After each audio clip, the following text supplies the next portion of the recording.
Hello नमस्कार। देखिए, ये एक वेबसाइट है बिहार गवर्नमेंट का, जहाँ पे जितने भी बिहार गवर्नमेंट के ग्रेड ए और ग्रेड बी के ऑफिसर्स होते हैं जो कि अच्छे पोस्ट पे नियुक्त होते हैं, उनको अपना डिक्लेरेशन देना होता है एसेट्स एंड लायबिलिटीज़ का।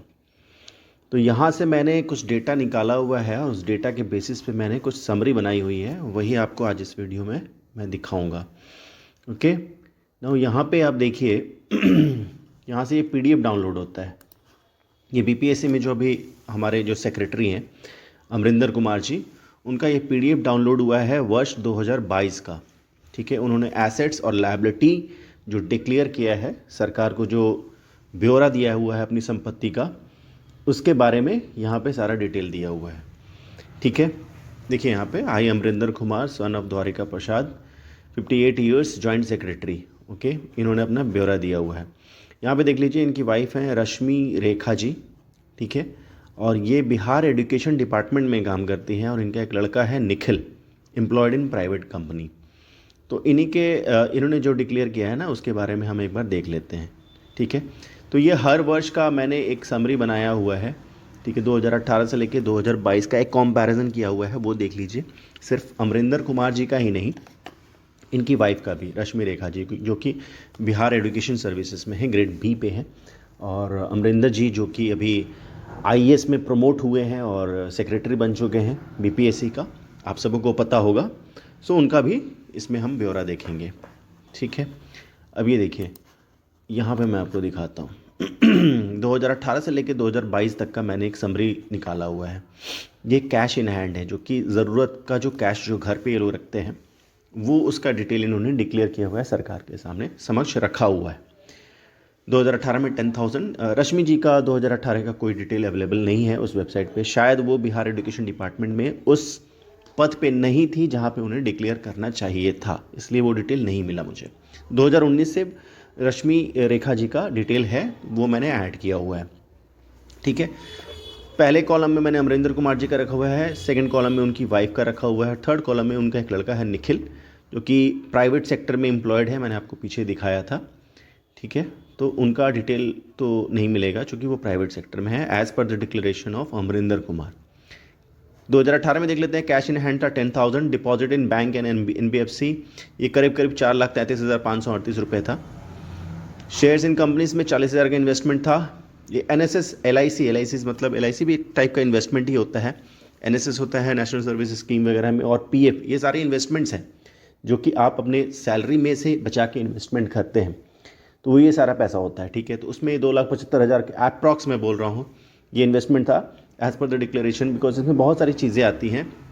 आपका पोस्टल सर्विस में भी, पोस्ट ऑफिस में जो डिपॉजिट करते हैं, वो सारा सब कुछ मिला के ये करीब करीब 2,75,000 का इन्वेस्टमेंट था।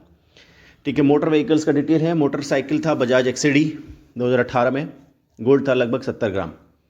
ये डिटेल उन्होंने भारत सरकार को, बिहार सरकार को दिया हुआ है। ठीक है, रश्मि जी का जैसे मैंने बताया 2018 का डिटेल नहीं है। अब 2019 का देख लीजिए। 2019 में 20,000 कैश इन हैंड था अमरिंदर जी के पास, रश्मि जी के पास 20,000। Deposit in bank Amarinder ji 1,50,000, जबकि Rashmi ji 8,12,912। Is grade A, grade B.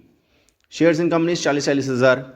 NSS जो कि इन्वेस्टमेंट मैंने बताया, एलआईसी, पीएफ, पोस्टल सर्विसेज, या जो भी आप मैच्योरिटी प्लान लेते हैं, इंडोमेंट प्लान लेते हैं, रिटर्न बैक प्लान लेते हैं, वो सारा। अमरिंदर जी का 5 लाख, इनकी वाइफ का, रश्मि जी का, जो कि एजुकेशन डिपार्टमेंट में थी, करीब करीब कितना है, कहीं 2,50,000, 10 लाख, 22 लाख अप्रॉक्स इनका इन्वेस्टमेंट। कब की बात हो रही है, 2019। मोटरसाइकिल बजाज एक्सीडी इनके पास ये रहा। ठीक है, अभी मैं ये दिखा रहा हूँ आपको। अमरिंदर जी का 2020 का देख लीजिए, सेम फिगर है 20,000 का। अमरिंदर जी का इन्वेस्टमेंट रहा डिपॉजिट इन बैंक का 4 लाख, इनके वाइफ का 9,14,249, 40,000 शेयर्स में है। अमरिंदर जी का NSS, LIC, PF, postal service में 7,45,000 2020।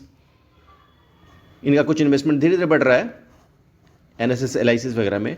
इनके वाइफ का कुछ और भी उनसे मल्टीपल टाइम्स बढ़ रहा है। 22 लाख था पिछले साल, ये हो गया अभी 25 lakh approx. Honda scooty Amarinder ji के पास, मारुति ऑल्टो रश्मि जी के पास। ठीक है, गोल्ड 70 ग्राम 450 ग्राम गोल्ड। ओके, नाउ 2021 में देखिए सेम फिगर 20-20 हज़ार। Deposit in bank 5,93,000। रश्मि जी का ये हो गया है 15,35,429 deposit in bank and NBFC। Shares in company 40,000। अभी देखिए NSS LIC में इनका हो गया है 10 लाख, इनका हो गया है 28 लाख। 2021 की बात मैं कर रहा हूँ। होंडा स्कूटी इनके पास है, इनके पास मारुति ऑल्टो है। गोल्ड है 50 ग्राम स्त्री धन गोल्ड। नाउ अमरिंदर जी के पास 2022 में देखिए 20,000 कैश इन हैंड है और यहाँ 25,000। Deposit in bank and NBFC 3,87,000। यहाँ कुछ घट गया है डिपॉजिट इन बैंक और यहाँ पे हो गया 14,97,000, 57,133। 40,000 का शेयर्स इन कंपनीज में है। यहाँ डिपॉजिट NSS LIC PF वगैरह में, पोस्ट ऑफिस वगैरह में बड़ा है। ये हो गया है 12,15,000, इनका हो गया है 32 लाख। स्कोडा कार आई है कुशाक की। ओके, ये खरीदा गया है। होंडा स्कूटी है। गोल्ड है 70 ग्राम। 2022 में स्कोडा कार आई है।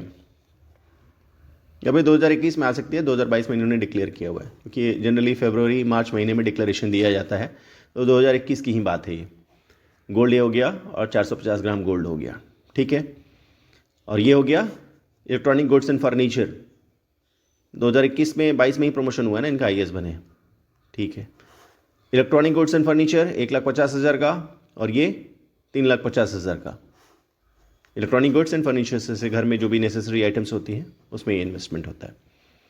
अब इसके अलावा देख लेते हैं, ये तो हमारी हो गई मूवेबल प्रॉपर्टीज़। मूवेबल प्रॉपर्टीज़ वो होती हैं जिसको हम लोग मूव कर सकते हैं, बेच सकते हैं, तुरंत बेच के तुरंत कैश में इसको कन्वर्ट कर सकते हैं। ठीक है, ज़रूरत के अनुसार से। तो ये इसमें अप्रॉक्स इन्वेस्टमेंट है इन लोगों का, वो आप लोग देख सकते हैं। ठीक है, वाइफ इनकी ग्रेड B में है और हस्बैंड इनके ग्रेड A में है। यहाँ पे ये गवर्नमेंट वेबसाइट पे है, इसमें कुछ ये वाली डिटेल नहीं है कि मैं इसमें कुछ छुपाऊँ। ठीक है, ये कोई भी एक्सेस कर सकता है। मैं आपको दिखा दूंगा, मैं आपको दिखाया भी था। ये रहा वो वेबसाइट।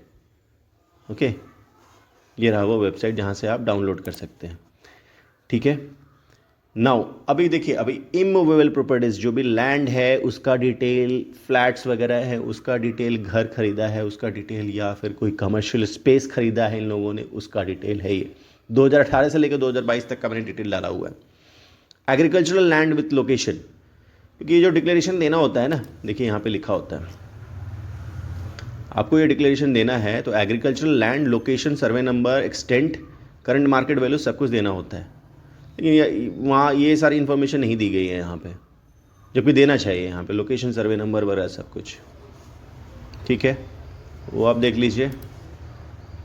4.5 बीघा, 1 बीघा में 20 कट्ठा होता है।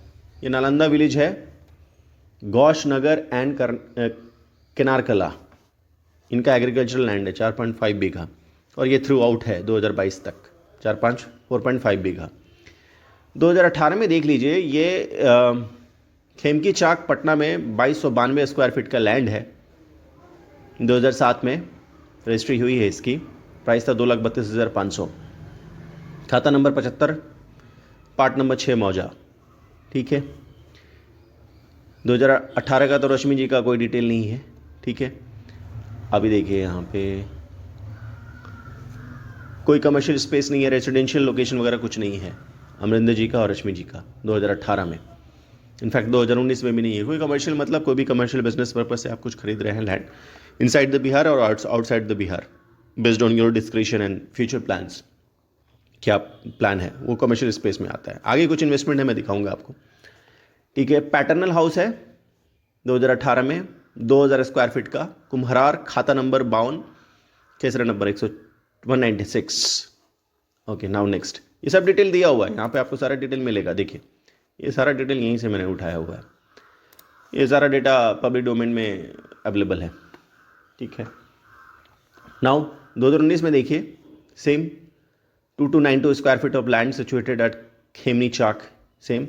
अब रश्मि जी का 2019 से डिटेल आ गया है। फुलवारी शरीफ में तौजी 131 में खाता number 14, 2400 square feet, purchase price 70,000 इन 1993। अभी तक 1, 2, 3 प्रॉपर्टी है। जो जॉइंटली ये लोग हेल्ड करते हैं, मतलब इनके पास है, ठीक है। कमर्शियल स्पेस कुछ नहीं है इनके पास। पैटर्नल हाउस एरिया तो कितना हो गया, 1 2 3 4, 2000 स्क्वायर फीट कुम्हरार में। उसके अलावा 1030 square feet flat in Bandana enclave Bhootnath road only for rupees 19.5 lakhs. Vandana enclave, अब ये डिटेल नहीं है कि कब खरीदा गया है कब नहीं खरीदा गया है, बट 1030 स्क्वायर फीट का फ्लैट है, 2019 में डिक्लेरेशन आया है इसका, भूतनाथ रोड पे है, 19.5 लैक्स। ओके, 2020 में सेम सारी डिटेल्स वही हैं, ठीक है। 2020 में एक चीज़ ज़रा हो सकता है ये 2019 का इन्वेस्टमेंट हो, 2020 फरवरी में इसका डिक्लेरेशन आया है, यानी 2019 में ही इसका हुआ है। Commercial space in greater Noida advance rupees 30 lakh in last 3 years, 3 साल में एडवांस इन्होंने 30 लाख रुपए दिए हैं। कमर्शियल स्पेस ग्रेटर नोएडा में इन्होंने लिया है किसी कमर्शियल पर्पस के लिए, ठीक है। सेम रश्मि जी ने भी invested in commercial shop in Noida worth rupees 8 lakh, ठीक है। लेकिन इसमें खाता नंबर, खेसरा नंबर, लोकेशन वगैरह नहीं दिया हुआ है, जो कि देना चाहिए as per the government rule, okay. Now बाकी सारी डिटेल जो पिछले pattern house 1030, rest all details remain same throughout the year 2022 तक, ठीक है। ये आप लोग देख लीजिए। अब कुछ चीज़ें हैं यहाँ पे, ये लोन्स फ्रॉम बैंक 2018 में 26 लाख का लोन था यूनियन बैंक ऑफ इंडिया, और 8 लाख कुछ और लोन था, ये डिक्लेरेशन इन्होंने दिया हुआ है। ये लोन घट के हुआ 24 लाख 2019 में, ओके। 2019 में ये लोन घट के हो गया 24 लाख। 2020 में फरवरी तक ये लोन था 2,50,000। 2021 में ये नील हो गया है, जो भी बचा हुआ था इन्होंने वो लोन डिपॉजिट कर दिया, ठीक है। 2019-20 के बीच ही वो कमर्शियल लैंड जो नोएडा में लिया गया है वो है, प्लस 2021 के बीच ये क्रिटिकली यहाँ पे लोन जो है वो ख़त्म हो गया है, ओके। कोई लोन नहीं है रश्मि जी के पास। तो ये एक ब्यौरा था, आई होप आपको कुछ जानकारी मिली होगी। वीडियो को देखने के लिए धन्यवाद। आप अपना फीडबैक जो है वो अपने कमेंट सेक्शन में शेयर कर सकते हैं। धन्यवाद, थैंक यू सो मच।